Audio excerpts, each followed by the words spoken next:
பாலூட்டும் தாய்மாருக்கு கேஃபீன் வந்து ஒரு பிரஸ்ட் ஃபீடிங்கை குறைக்கும், அதனால அவங்க வேண்டாம். பாலூட்டும் தாய்மார்களும் கர்ப்பிணி பெண்களும் காப்பியை மறப்பது நல்லது. அப்படியே எடுத்தாலும் குறைவாக குடிக்கணுங்கிறாங்க. அப்படியே குடிச்சாலும் இந்த கும்பகோணம் டிகிரி காப்பி குடிக்க கூடாதான், நல்லா தெரிஞ்சுக்கோங்க. ஏன்னா இந்த டிகாக்ஷன்ல வருது இல்லையா, அதுதான் ஹையஸ்ட் லெவல் ஆஃப் கேஃபீனை கொண்டு வரும். அதனாலதான் அது தெருவா போட்டு வித்துட்டு இருக்காங்க. அவன் என்ன சொல்றான்னா 180 மில்லிகிராம் மைக்ரோகிராம்ஸ் தான் வந்து கேஃபீன் இருக்கணுங்கிறான். அதுக்கு மேல போச்சுன்னா அது டாக்ஸின் சொல்றான். ஆனா அந்த டிகாஷன்ல அதை விட அதிகமா இருக்கும். ஸோ அந்த காப்பியை மற்றவங்க தவிர்த்திடலாம். அது இல்லாம என்ன இருக்குன்னா நிறைய இருந்துச்சு. பழைய நீராகாரம் இருந்துச்சு. உழவுக்கு போறவங்க நீராகாரம் எடுத்தாங்க. அந்த முந்தின நாள் சமைத்த அந்த இரவில் இருந்த அரிசியை தண்ணி ஊற்றி வச்சு மறுநாள் அதை விட்டு கரைத்து மோர் விட்டு சிறு வெந்தயம் போட்டு அந்த சாப்பிட்ற பழக்கம் இருந்தது. அது நல்ல உழவுக்கு போற சமூகம் காலையில நல்லா வேணும்னு. இப்போ டயபெட்டிஸ் எக்கத்தப்பா இருக்கிறவங்க அதை காலையில் எடுக்க வேண்டாம். நார்மலா இருக்க உடல் இருக்கிறவங்க அது மாதிரியான காலை நீராகாரம் எடுக்கலாம். வீட்டில் அடிக்கடி ஒரு குழந்தைக்கு சளி இருமல் இருக்கு, அந்த குழந்தைக்கு கற்பூரவல்லியும் துளசியும் வச்சு அதே டீ போட்டு கொடுக்கலாம். கற்பூரவள்ளி, துளசி, வெற்றிலை, மிளகு அழகா போட்டு ஒரு தேநீர் போடுங்க, அவ்வளவு சிறப்பா இருக்கும். நம்ம தேயிலை தான் தேநீர் என்று நினைக்கிறோம். நெல்லிக்காய் தேநீர் குடிக்கலாம். சுக்கு மிளகு போட்டு நல்ல சுக்கு மல்லி காஃபி அப்படின்னு ஒன்று குடிப்பாங்க வீட்டில். சுக்கு, தனியாங்கிற கொத்தமல்லி, கொஞ்சம் மிளகு தூள் போட்டு, இவன் சளி பிடிச்சிருக்கு, இவனுக்கு கொஞ்சம் சித்திரத்தை போடு, அவருக்கு கொஞ்சம் வயிற்று வலி இருக்கு, அவர் கொஞ்சம் வாய் விடங்கம் போடு அப்படின்னு டகால் அந்த நேரத்தில் கஸ்டம் மேடு புரோட்டோகால் நடக்கும். அப்படியான அறிவு அன்றைக்கு இருந்தது. காலை பானமாக இந்த மாதிரி துளசி கஷாயமோ நெல்லிக்காய் கஷாயமோ, தலைவலி வருதா இஞ்சி தேநீர் குடிக்கலாம். வெறும் இஞ்சி. உடல் எடை அதிகமா இருக்கா, இஞ்சி எலுமிச்சம்பழம் அதை வந்து சாறு எடுத்து அதை வந்து வெந்நீரில் போட்டு கலந்து குடிக்கிறாங்க. சீனர்கள் பிரபலமாக்கிய அந்த ஆப்பிள் சிடார் வினிகரோடு பஞ்ச ஔஷதின்னு இன்றைக்கு விற்பனை ஆகிறது. அங்கெல்லாம் வெறும் இஞ்சி, வெள்ளை பூண்டு, எலுமிச்சம்பழம், தேன், ஆப்பிள் சிடார் வினிகர் அதை வந்து நல்லா ஈக்குவல் குவான்டிட்டி எடுத்துட்டு அதை வெந்நீரில் கலந்து குடிக்கலாம். எடை கொஞ்சம் குறையா இருக்கும், பித்தம் நல்லா சீராகும், அடிக்கடி தலைவலி வருது, அஜீரணம் வருது, இந்த பானம் எடுத்துக்கொள்ளலாம். அவசியம் இல்லை ஹார்லிக்ஸ் பூஸ்ட் தேவையே இல்லை. அவன் காலகாலமா புழுகிட்டு இருக்கான், இதை காம்ப்ளான் நீ குடி, அப்படியே உசேன் போல்ட் மாதிரி 7 அடிக்கு வளர்ந்துருவேன்னு.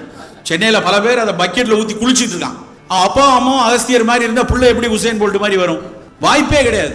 ஆனா அந்த 7 நாளைக்கு சிகப்பளவு கிரீம் வித்த கூட்டம் தானே அவங்க வந்து இதையும் வித்துட்டு இருக்காங்க. வேண்டாம். நமக்கு ஏன் ஊட்ட பானங்கள் வேண்டாம் என்று சொல்கிறேன் என்றால், அதற்கும் சமீபத்தில் ஒரு நவீன மருத்துவர், சில நேரத்தில் சில மருத்துவர்கள் அறம் சார்ந்த ஒரு சான்றோட ஒரு விஷயத்தை சொல்லும்போது அப்படியே சில்லிட்டு போகும். இந்தியன் இன்ஸ்டிடியூட் ஆஃப் சயின்ஸ்னு பெங்களூர்ல மிகப்பெரிய ஒரு நிறுவனம், அதுல வந்து இந்தியாவில் இருக்கக்கூடிய மிகப்பெரிய மருத்துவர்கள் எல்லாம் ஒரு அறிக்கை வாசிக்கிறாங்க. ஒரு 80 வயது மருத்துவர், ஆங்கில மருத்துவர், அவர் வந்து 50 வருஷம் ஆராய்ச்சி பண்ணியிருக்காரு. அவருடைய 30 வயசுல இருந்து டாக்குமெண்ட் வச்சிருக்காருங்க.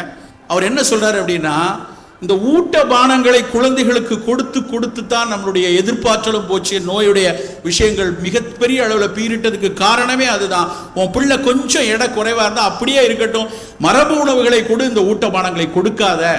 ரொம்ப தெளிவா சொல்றாரு. எந்த குழந்தை தன்னுடைய அந்த வீனிங் பீரியட்ல இருந்து ஆரம்பிச்சு கேட்சப் growth பீரியட்ல மிகப்பெரிய அளவில் இந்த மாதிரியான ஊட்ட பானங்களை கொடுக்குறோமா, ஊட்ட பானம்ங்கிறது இந்த சோய் புரோட்டீன்லையும் மில்க் புரோட்டீன்லையும் வே புரோட்டீன்லையும் வச்சு பல விட்டமின்களையும் மினர்களையும் நிரப்பி பாட்டிலில் அடித்து விற்கிறார்கள் அல்லவா, அந்த பானங்களை எந்த குழந்தைகள் நிறைய குடிக்குதோ அந்த குழந்தைக்கு தான் சுகர் நிறைய வருதுங்கிறார். டயபெட்டிக் இன்சிடென்ட்ஸ் எல்லாமே அவர்கள் சொல்லக்கூடிய அந்த உடல் சுற்றளவு, எடை, பரப்பளவு, அந்த விஷயம் இனம் சார்ந்தது. அது இந்தியனுக்கும் நியூசிலாந்தில் இருக்க மோரிக்கும் ஆப்பிரிக்காவில் இருக்கக்கூடிய மசாய் குழுவினருக்கும் வேற வேற.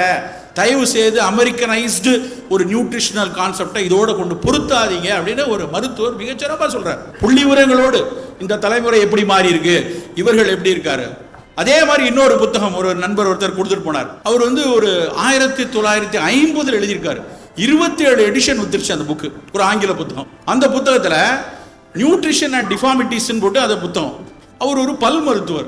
அவர் என்ன பண்ணியிருக்காரு தெரியுமா, தன்னுடைய படிப்பு முடிச்ச உடனே அவர் அமெரிக்காவில் படிச்சிருக்காரு. அப்படியே கரீபியன் ஐலண்டு, ஆப்பிரிக்கா, இந்தியா, இங்க கிழக்காசிய நாடு, ஆஸ்திரேலியாவில் இருக்க அபாரிஜன்ஸ், அவ்வளவு குழுக்களையும் போய் மரபு மனிதர்களுடைய பல்கட்டு பல்வரிசை எப்படி இருந்துச்சு, இந்த மாதிரி சுகர், புரதம், கொழுப்பெல்லாம் சாப்பிட ஆரம்பிச்சப்புறம் பல்வரிசை எப்படி இருக்கு அப்படின்னு ஆய்வு எடுத்து கிட்டத்தட்ட 300 பக்கங்க அந்த புத்தகம். படங்களோடு போட்டிருக்காரு.